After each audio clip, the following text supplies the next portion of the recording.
सामान्य सभामुख महोदय, सर्लाही क्षेत्र नम्बर 2 का अधिकांश स्थानमा कृषकहरूले सिँचाइका लागि आवश्यक विद्युत सेवाको अभावका कारण गम्भीर समस्या भोगिरहेका छन्।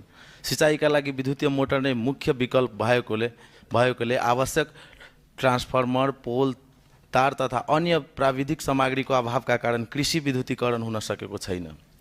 सभामुख महोदय, यस विषयमा सम्बन्धित नेपाल विद्युत प्राधिकरण कार्यालयसँग पटक पटक छलफल गर्दा माथिल्लो तहबाट आवश्यक सामग्री उपलब्ध नभएको कारण देखाउँदै आएको छ। यसको प्रत्यक्ष असर सिँचाइमा परेको छ र कृषकहरू दिन प्रतिदिन निराश हुँदैछन्।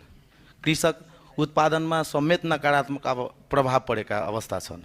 अन्तमा सभामुख महोदय, सर्लाही क्षेत्र नम्बर 2 लगायत यस्ता समस्या भएका क्षेत्रहरूमा आवश्यक पोल, ट्रान्सफर्मर तथा विद्युत पूर्वाधारको तत्काल व्यवस्थापन गरी कृषि विद्युतीकरणको लागि नेपाल सरकार, ऊर्जा, जलस्रोत तथा सिँचाइ मन्त्रालयको गम्भीर ध्यान आकर्षण गराउन यस सम्मानित साधन मार्फत आग्रह गर्दछु। धन्यवाद।